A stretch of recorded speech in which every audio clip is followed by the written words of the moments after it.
The very concept of objective truth is fading out of the world. Lies will pass into history. And this week's opening quote comes from George Orwell. Welcome to Surviving the Matrix, ladies and gentlemen. My name is Maxwell Egan. It's a pleasure to be with you once again, and I will be your host for the next hour.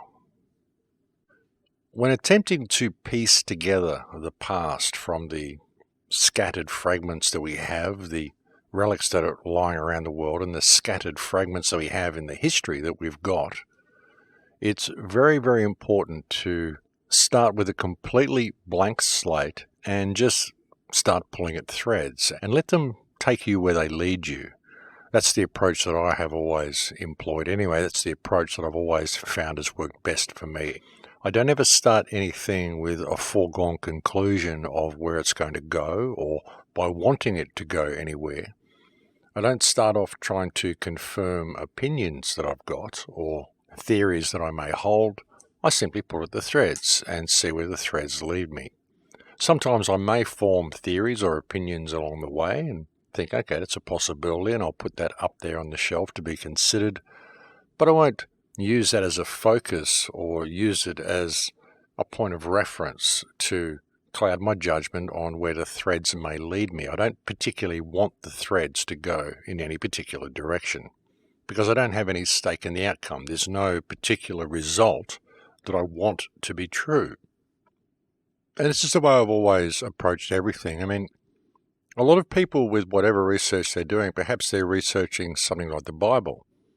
Often they will go into that research wanting to prove the Bible to be true or wanting to prove the Bible to be false. It'll be one of the two. There are very few that just go in there to see where the threads will lead them. It's the same when someone is researching the roots of civilization or something like that. People will get a focal point saying, well, I believe it was these people who were the first, and then they'll go and they'll look for stuff that reinforces that to see if they can prove their theory. Same when people are looking into the ET concept or whatever. A lot of people go in there trying to prove aliens are real or trying to disprove aliens are real. It's the same with the globe and flat earth debate as well. People go in there wanting to either prove the flat or prove the globe. You know, with most of these topics, people don't just pull at the threads and see where the threads lead them. They go in there with a foregone conclusion, and most of the time, whether they are prepared to admit it to themselves or not, they're wanting to see a particular outcome in what they're researching. And they don't see so many other things because they're simply not prepared to look. And this is very much the case also in regard to history, because people are simply not prepared to look outside the box that is given to them by academia. You know, I've always had this philosophy that belief is the enemy of knowledge, and I'm very careful of what I choose to believe because the rabbit hole that we're investigating goes so deep and there are so many red herrings along the way that you just never know where you're going to be led. So it's very, very important to keep an open mind through the entire process and not want for any particular outcome to be true in what you're researching. Because if you do, you may well miss other little clues along the way. As I said, the rabbit hole goes very, very deep. I think it's important to never approach these sort of issues with a foregone conclusion of what you're going to find and be going about looking for things to reinforce that view. I always think it's best to just let the story unfold in front of you and see where it leads you. And letting the story unfold before me was kind of what led to the last broadcast that I put out, and I did get quite a mixed result from that broadcast. I got a lot of people praising it and I got a lot of people criticizing it, and it was very interesting to watch the responses from it, and it was quite expected that I would get those responses from it as well. And again, it was a pretty vague outline that I gave in that show because I was just kind of throwing the pieces on the table and seeing where they felt to get people's opinion of them. But since that broadcast, I've had so much more information come in, and it's really interesting watching how history unfolds and just how much we have been lied to. Something that I did receive from some of the comments on the last broadcast was criticism for questioning the official written version of history. There were suggestions that by questioning the official version of history, I may be discrediting myself or the information that I'm presenting to people in other shows that I've done. But really, the official version of history is very, very questionable, ladies and gentlemen. The timeline is all wrong. It really is. And having recently discovered the work of Anatoly Fomenko and the new chronology that he has presented, it really does make a lot of sense. And you've got to understand that there were other people that also presented this chronology.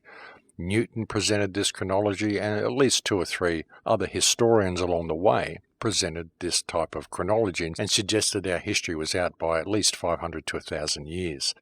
And that's irrespective of what you think of Newton's other work or what you think of these other scholars' other work. It's just a simple fact that all of these 3 random scholars who had nothing really to do with each other all came up with the same kind of timeline. They came up with the same amount of years that have been changed, the same dates for the years that have been changed. So it really does lead a lot of credibility to this concept. And perhaps let me correct that, not necessarily years that have been changed, but at least years that were out in the calendar. They all recommended that everything before about 1300 should be scrapped for about 500 years. All of that history should be deleted. And when I say deleted, I don't mean you delete the events, you just bring them forward in time. A lot of the stuff that we're told happened 500 or 600 years before those dates actually didn't. It happened contemporaneously with other events. It's just that they pushed many of them back in time and extended the timeline by 500 to 1,000 years in some places, which really doesn't need to be there because that time doesn't exist. And I'm sorry if I just can't remember their names offhand. I've had a lot of information come in the last couple of weeks and got a lot rattling around in my head. But it's mentioned in Anatoly Fomenko's book. And then having Fomenko's work again, this lends even more credibility to it, because once you read Fomenko's work, it's really backed up by so much fact that it's virtually impossible to dispute. He's got so much evidence to back up what he's saying, far more than what we're presented with in the current academic version of history. Fomenko's timeline is also very much supported by the myriad of artifacts that are lying all over the world, which can't really be explained very well by modern academic history. And you've got to look at where that current academic version of history also came from, which was through Scaliger and a bunch of other people. It was virtually written by 2 or 3 people who kind of made it up and put out their opinion of what they thought it would be. And it worked well for the church, and so the church spread it everywhere, and they all worked for the church anyway. They were all working for the Jesuits when they compiled this history, and so, of course, it is questionable. Now, on the last show, I was alluding to the lost civilization that we've all been searching for so many years. You know, this has been disputed by so many academics that this civilization existed. So many of them will say that it didn't. But you've got many, many independent researchers, including myself, who say that it did, because the evidence for it is frankly everywhere. And the point is that a lot of the evidence that's lying all over the world can't really be explained by the current academic timeline, but it can be explained if you factor in a lost civilization. The problem is that they're just simply not prepared to do that, because if there is, and they've got all this period of history they can't explain because they're sticking to this Roman timeline. And they say, well, if civilization built up from Rome and there was a civilization that existed before that, then there's a gap. And we can't explain that gap, so therefore this civilization couldn't have been there. And they automatically assume that anything that doesn't fit within their Roman Scaligerian version of history must automatically be wrong, and so they're not prepared to look. And it's a very counterproductive way of looking at things, simply because they've got this box that they're forced to fit everything into, and if it doesn't fit within that box, then it must be false, and that's the predisposition of most modern academics in regard to history. It has to fit with the currently accepted timeline, or it's to be disregarded and put on the shelf as a great mystery, never to be looked at again. But as I said, if you factor in the reality that there was a lost civilization that actually existed up to quite recently and that the timeline is wrong, all of the artifacts fall into place. And if you really look at it on a wider picture, the development of technology that we've seen right up to this 5G grid we're seeing rolled out now also falls into place. How it's all been able to be achieved so quickly. And I went through a lot of that last week on the radio show. But if you want to know more about this, I do urge you to get hold of A.T. Fomenko's book, History, Science or Fiction. It's a series of 6 or 7 books, and I do urge you to look at that.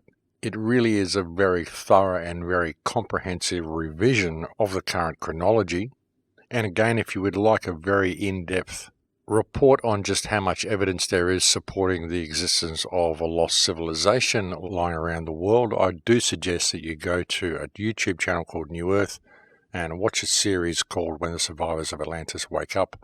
The lady who put that series together, Sylvia Ivanova, has really done a fantastic job of compiling an awful lot of evidence to indicate that our history has changed, to show you where most of these relics are of these lost civilizations, and to show you quite a good deal of evidence which very much supports the suggestion that this civilization was still in full bloom up till quite recently. And this is also backed up by my research and by the research of many other people. It's just that she has compiled a very, very comprehensive series here in an 18-part video series, and I do recommend that you go and watch that.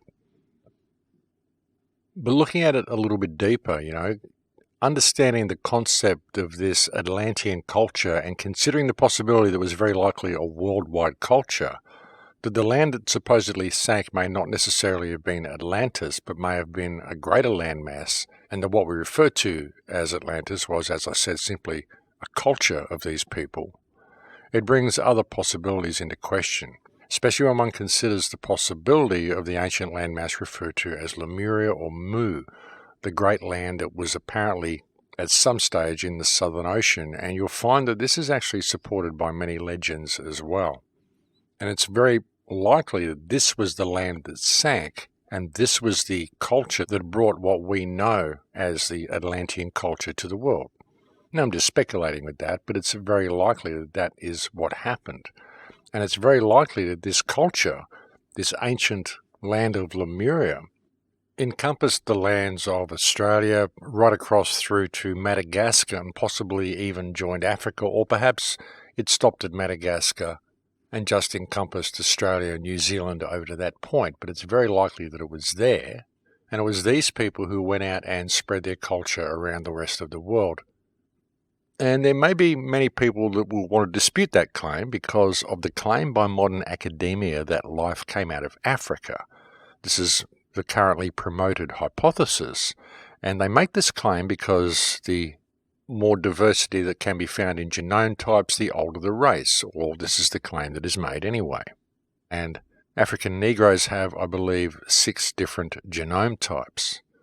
But what they fail to tell you in that claim is that the Australian Aboriginal actually has 32 different genome types, so if the more diversity of genome indicates the older the race, then the Australian Aboriginal would appear to be at least 6 times older than the African Negro.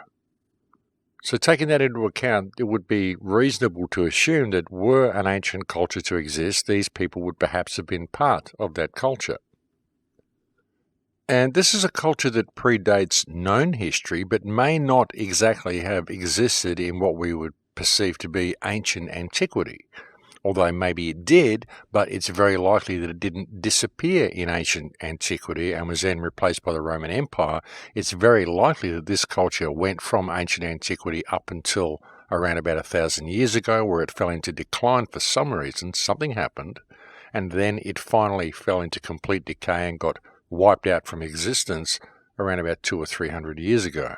And the reason I'm putting this out there and claiming this as a possibility is simply because this is the hypothesis that all the evidence supports. And it's been very difficult to piece all of this together up until this point because we've been working with the timeline that we've been given by academia, assuming this to be at least vaguely correct.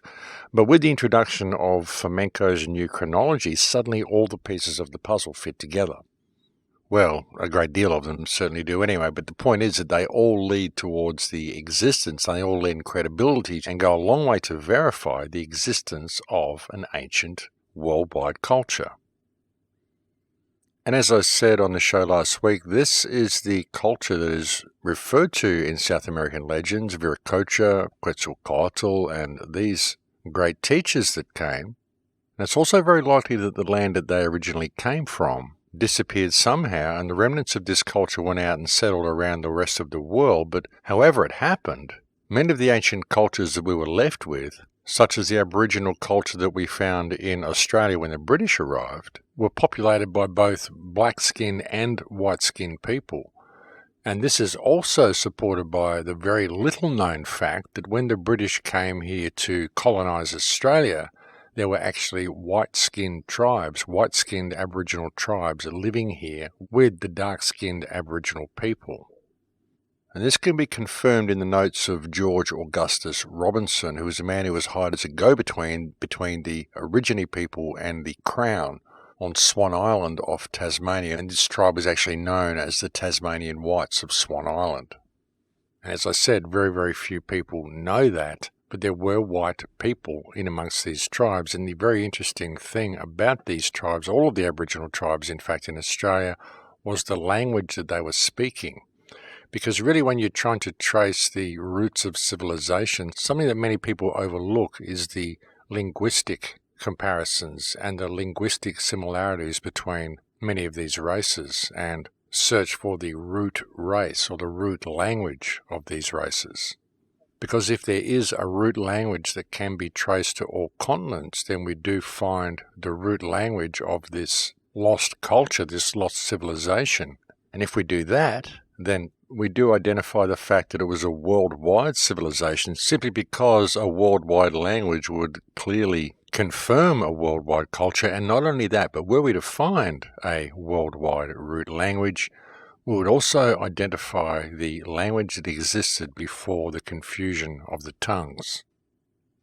And that's a very significant thing, folks, because were such a language ever to be found, then that blows the entire official version of history clean out of the water.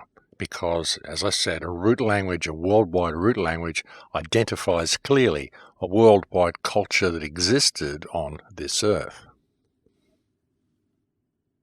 Okay, so enter the research of a little old Hungarian man who came to Australia just after World War II.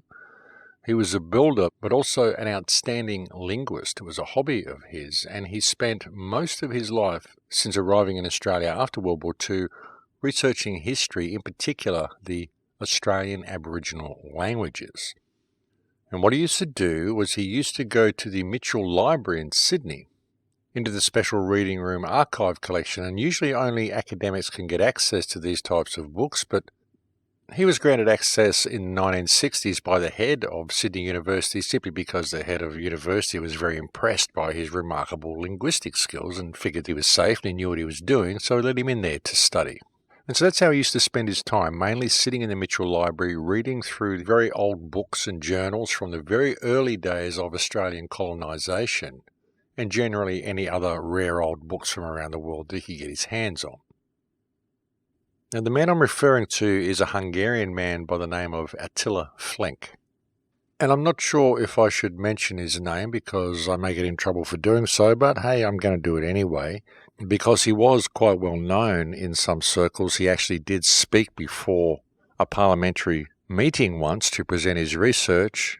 This was in the early 70s. There was a man called Sir Charles Wentworth actually supported his work and got him to speak at a parliamentary congress with international delegations present. And after he presented his work, the Chinese delegation booed and got up and left the conference.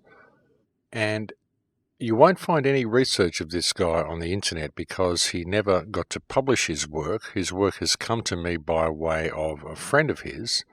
And it's not actually his work, it's simply notes that this person took of the work that this man was doing.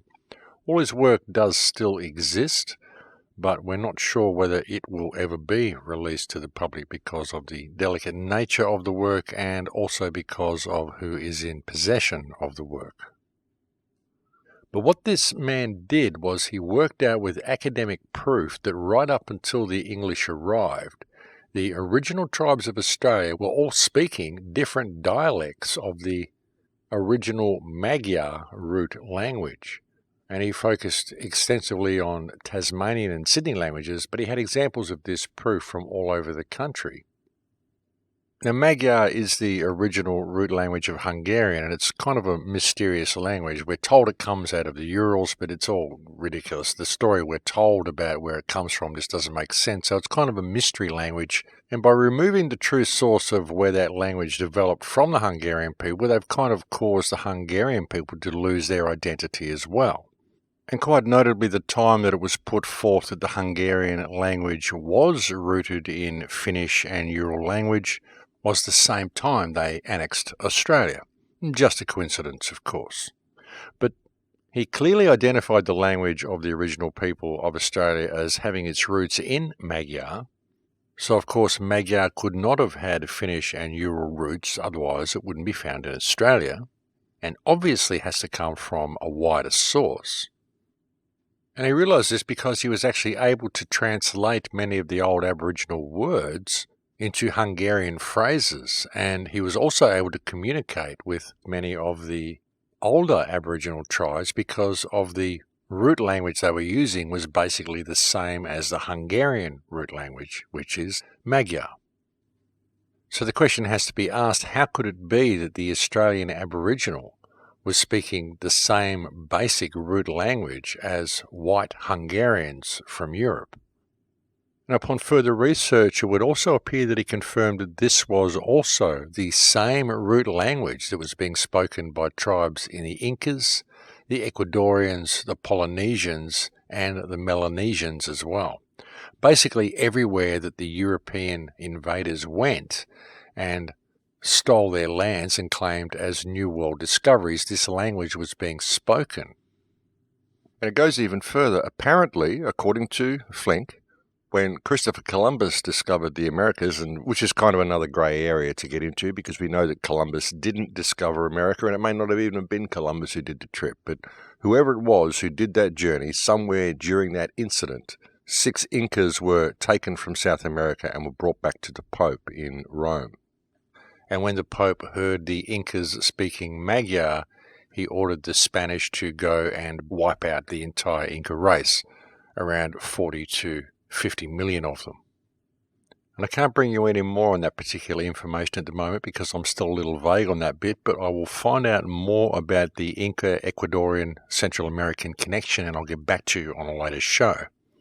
As I said, folks, I'm just pulling at threads here and seeing where they go, but I will get some more information on that and get back to you on it. But it really does make sense that that is why the Spanish went in and wiped out the Incas. You see, it wasn't about the Inca gold. That was just a bonus on the side, but the gold was just a cover story. They didn't go in there to steal the gold. They went in there to wipe out the population because they didn't want them speaking that language. And this would also explain why the remnants of the South American culture that were left after the Inca invasion were forbidden to speak their own language.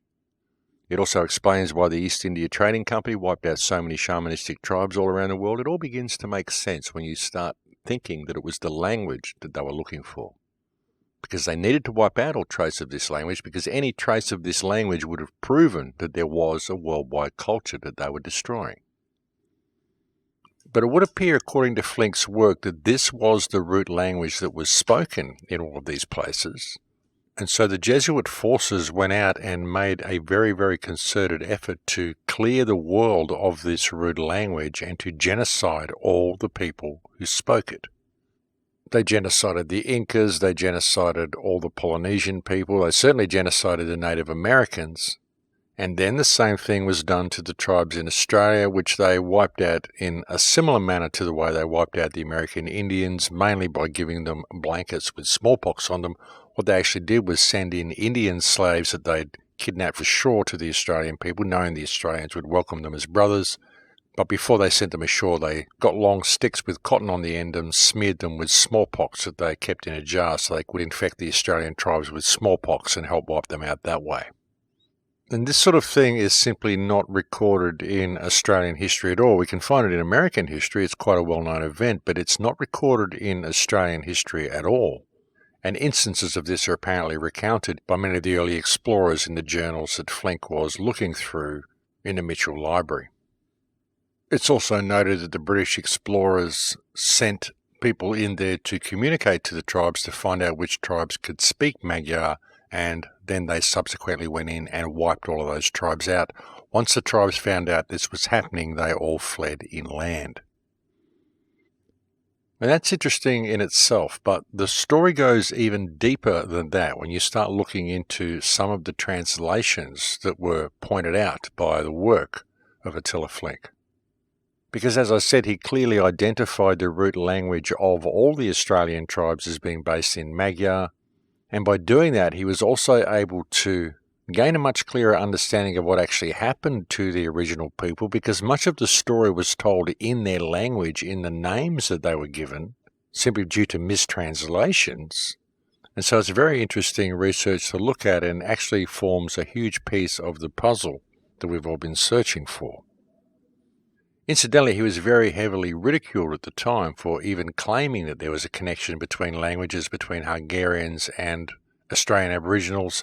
Apparently there was an article, the comical cartoon that was published in a local paper, of an Aboriginal dressed up as a Hungarian, and the caption saying, "Hey, I'm a Hungarian." And that was after he'd done his presentation to the Parliamentary Congress at the request of Sir Charles Wentworth. So a very concerted and deliberate effort was undertaken to discredit this research when it was released, and to hush him up and make sure it never got to the public.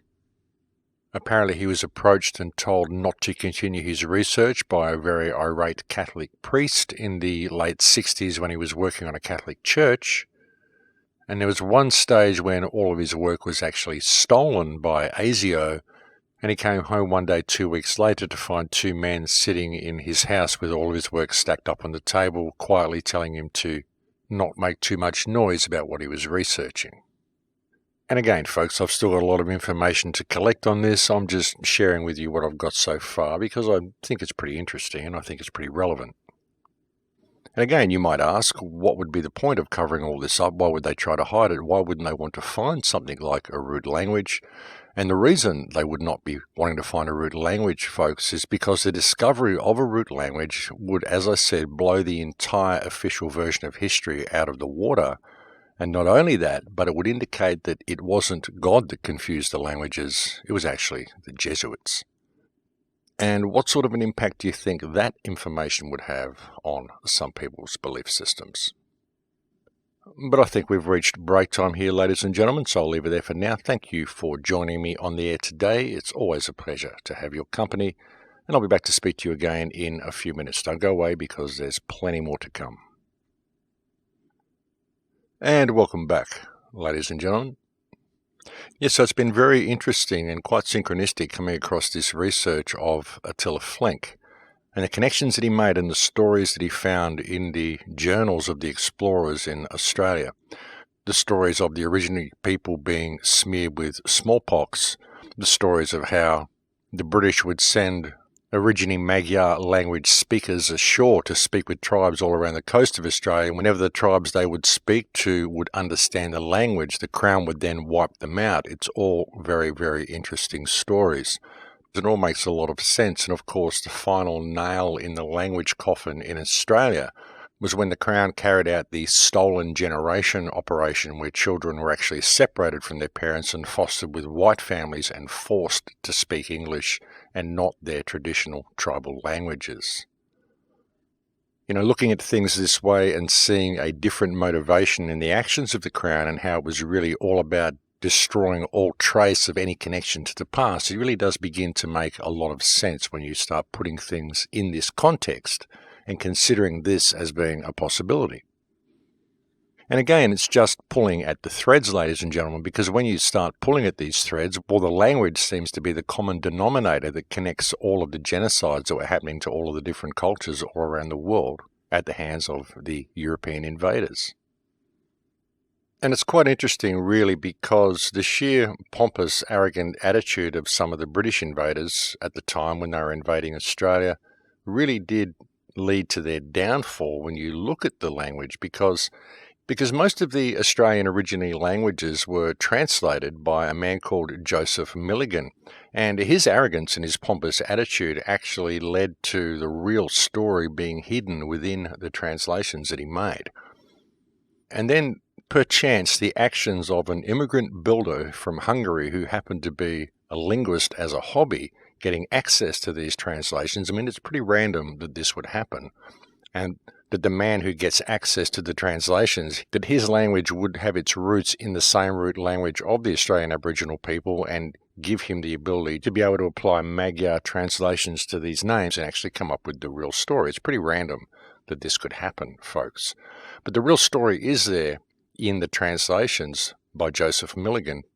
And it's just because of the way the translations were done. Because what Milligan would do, he would get an Aboriginal person there and he would simply point at something, and whatever the Aboriginal person said, he would write that down as the translation. And by way of example, there was one occasion where he pointed at a woman's breast, and the reply that came to him was paragana.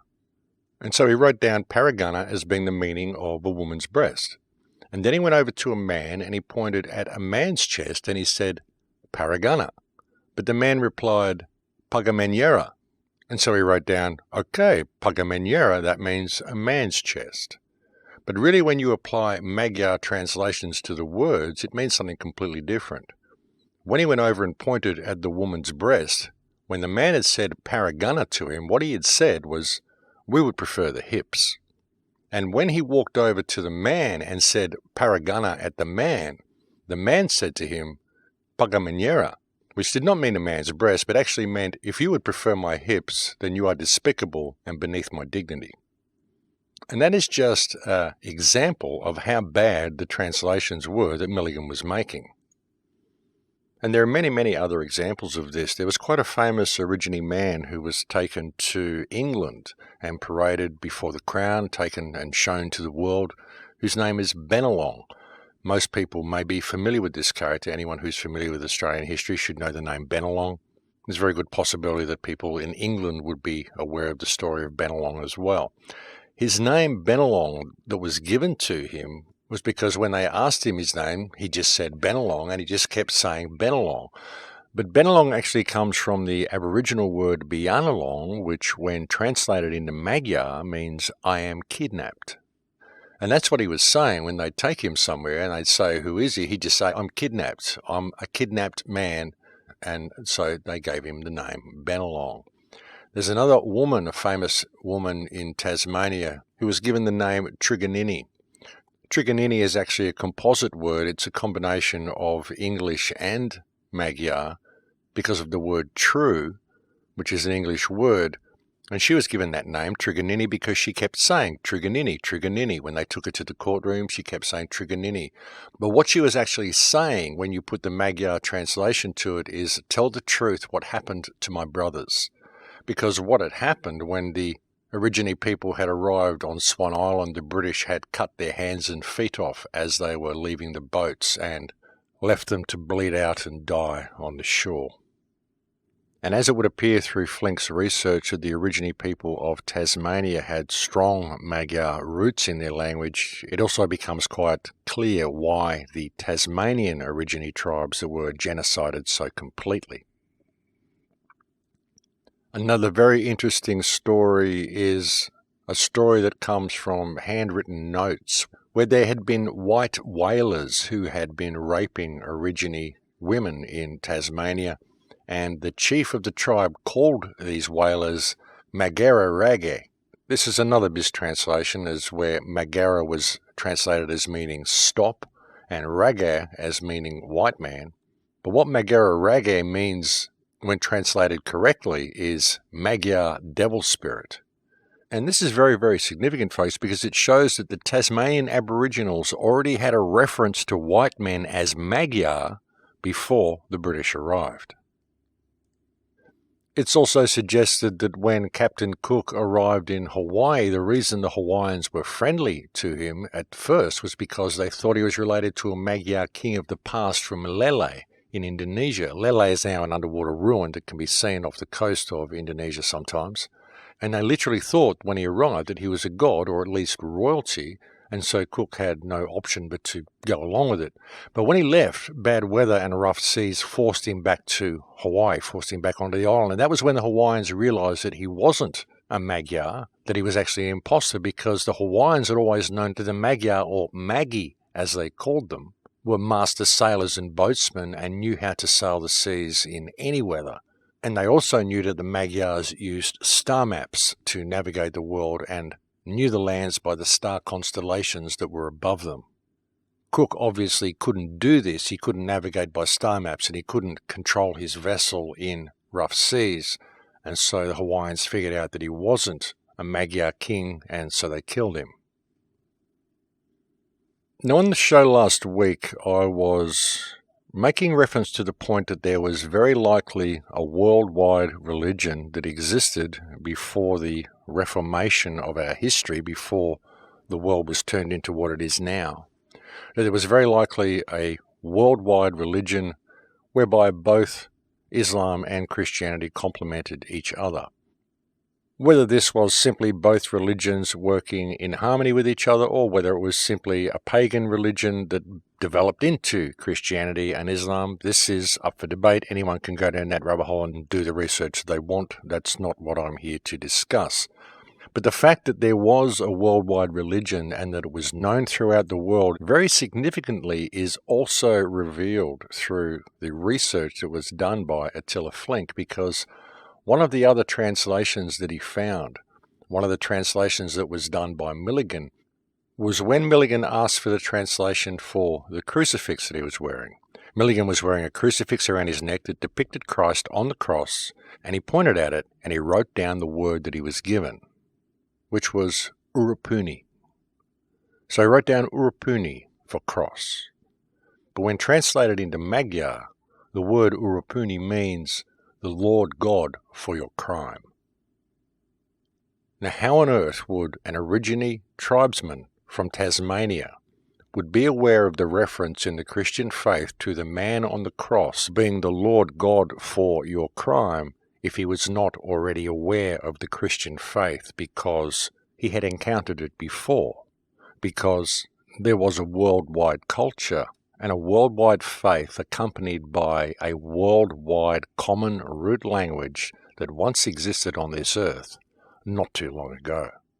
And he also had enough memory to know that the white people were Magyar. Now you look at what they've done to destroy regional dialects in all of our countries. You go to Italy, look at all the regional dialects that have been destroyed in Italy. And not just Italy, but that's a good example. I mean, they do it through France, they've done it in the Netherlands, they do it everywhere. Every country you can think of, they bring in a national dialect and they start saying, oh, these little regional dialects are the common folk. You don't want to speak in the common tongue. You want to speak in the new tongue, the national language, so that you're up and smart with everybody else. What they do is they remove your connection to source, they remove your connection to the old ways and to the old customs, and they remove your connection to yourself. Now, when you really look at the significance of a worldwide language, and you look at the English language, which is being superimposed over everybody, English is a very disconnecting language. There's no earth in English. There's no way to connect yourself to spirit when you're speaking the English language. But when you look at some of the old tribal languages, these languages connect you to the earth. They connect you to spirit. They connect you to the land that you live on. For example, as was pointed out to me by a friend the other day, the friend who brought me this information, when you're speaking English, you look at the word tree. There's nothing in that word to describe to you what a tree is. There's no feeling of a tree in there. You can't just say tree to someone, they'll know what you're talking about. You have to explain to them what the word means, and they have to figure out that that is the meaning of the word. But if you look at tribal languages, they describe the things that they're talking about. They connect you to the spirit of the things they're talking about. And it is very much suspected that were we able to reconnect to a root language that connects us to the earth, we would unlock a lot of powers within ourselves.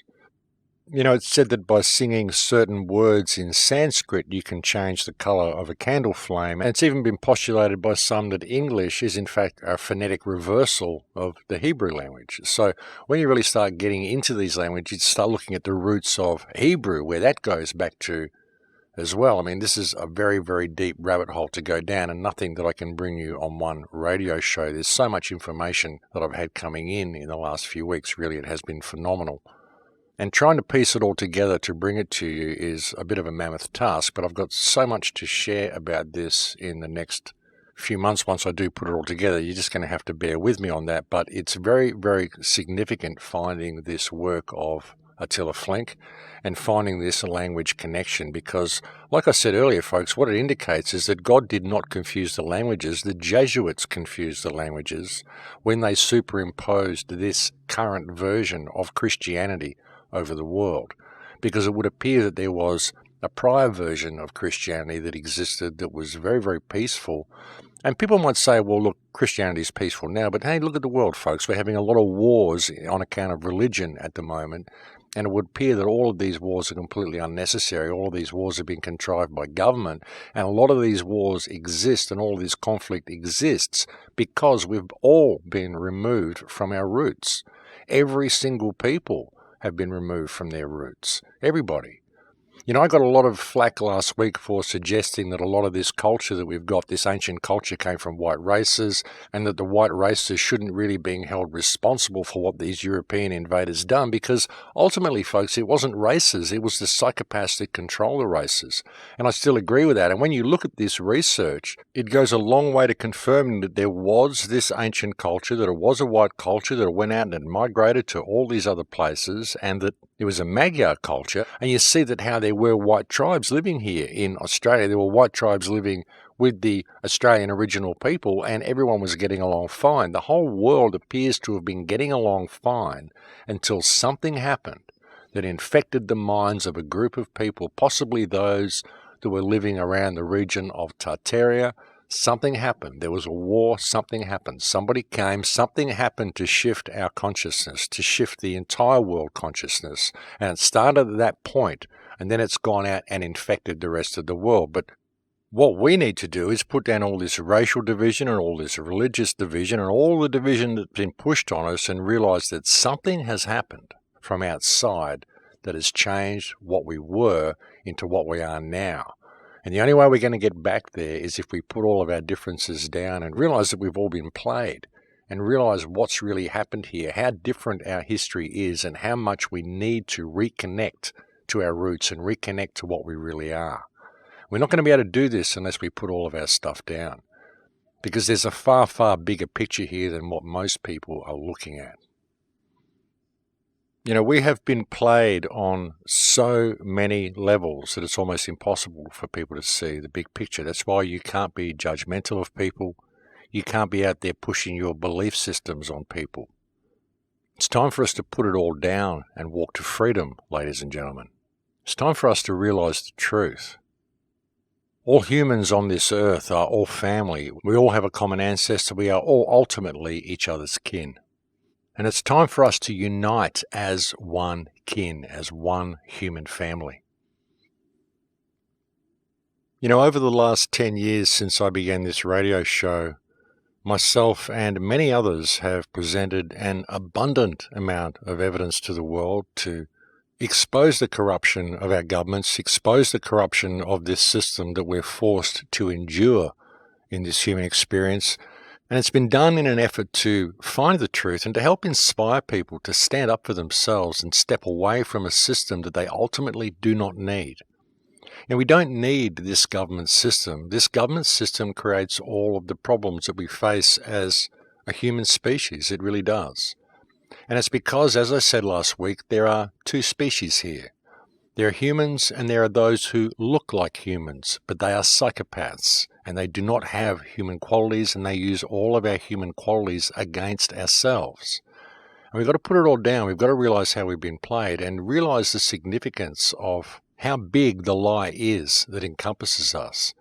How big the lie is in stealing someone's history, what this does to a species. How when you remove the roots of people, you remove their knowledge of who and what they are. You know, even the whole concept that the ancient race that existed was a Magyar race that spoke a Magyar language, and you look at the root of the word Magyar being in Magi, the whole concept of the magician, the whole concept of the powers that we had when we were connected to the earth. When you look at some of the ancient cultures and some of the ancient structures and some of the things that we did, and no, I don't believe that these things were built by alien races. I don't believe that they were built by the gods. I would suggest that we built a lot of this stuff. I would suggest that we were far more connected to this earth than what we are now, because we knew who we were. We knew what our relationship to this world was. We knew what our relationship to each other was. But something happened to interfere with that connection. And really, when you look at the new history that's been presented by Fomenko, go and look at some of the monuments that are lying all around the world. And again, I recommend that series by Sylvia Vanova, When the Survivors of Atlantis Wake Up. And again, folks, it doesn't matter whether you disagree with her New Age concepts or you disagree with the fact that she drinks ayahuasca or whatever. Forget all of that stuff. Put it all aside. It doesn't matter what your belief system is. Look at it from a historical perspective and look at the evidence, because it's there. And I've gone out and I've seen most of it for myself, so I can verify what she's put in that video is all there. You know, history may seem like an insignificant thing to people. Whatever happened in the past is in the past and it doesn't matter, but it does matter. It is extremely significant, and I urge people to get involved and to find out about the past and to find out what happened. And to consider what we could achieve if everybody woke up to what the reality of this situation is. You know, if everybody were to realize how different our history really is and that we were living in a peaceful culture not too long ago, it would change everything. And for those people who ridicule that statement, how could you say that we lived in a world without war? Well, what you're looking at are history books that have been given to you by the people who control things now. And you have no way of verifying any of them. Because when you go and look around the world, there's nothing to verify the modern Scaligerian version of history, the modern academic version of history that we're all taught. There's actually nothing to confirm that any of it's true. Sure, we've got monuments lying all around the place, but there's no way to date them effectively. Carbon dating is completely ineffective simply because of the way they do it and the reference points that they choose to use to begin with, which can no way be confirmed. So there's really no way for us to confirm the age of anything that we're told. All we know is what we're told. But if you go out and you look around the world, as I keep saying, the evidence tells a completely different story, and the discovery of this work by Attila Flink, again, opens up an entire new perspective of what really happened. And I know it might be very confrontational for people to even consider some of the stuff that I've shared with you today. It may be very confrontational for Christians to consider this, the thought that perhaps Genesis 17:11 is wrong, the concept that perhaps it wasn't God who confused the language, that perhaps it was the Jesuits. But like I said, folks, I'm just pulling at threads and seeing where they lead. And if it is possible that there was a version of Christianity that existed before the Jesuits got hold of it, and that Christianity and Islam were living in a peaceful situation together with no war, isn't that something worth considering? Personally, I think it is. You know, and even when you look at some of the original Christian ceremonies, some of the original Islamic ceremonies, these all involved incense and smoke and all of this sort of stuff. You look at some of the shamanistic ceremonies, they all involve incense and smoke as well. None of them really involve blood sacrifice, so you've got to wonder where that came from, how that was ever introduced into the Christian faith, and what sort of a God would be asking for a blood sacrifice. Where did that come from? I could point at another religion that has gone so far unmentioned on all of the shows that I've been talking about history, but I think you know the religion that I'm pointing at.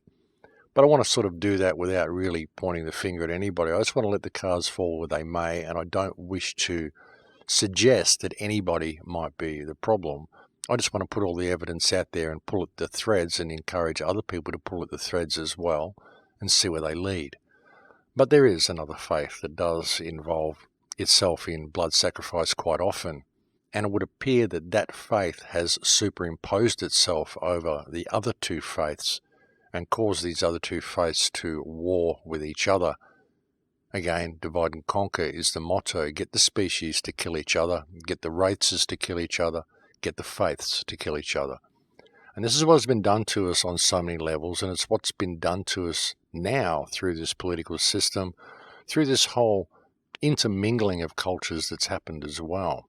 You know, multiculturalism isn't about sharing cultures with each other. It's about homogenizing the human race and creating sectarian sections within cities that can be played off against each other, which is what's been done.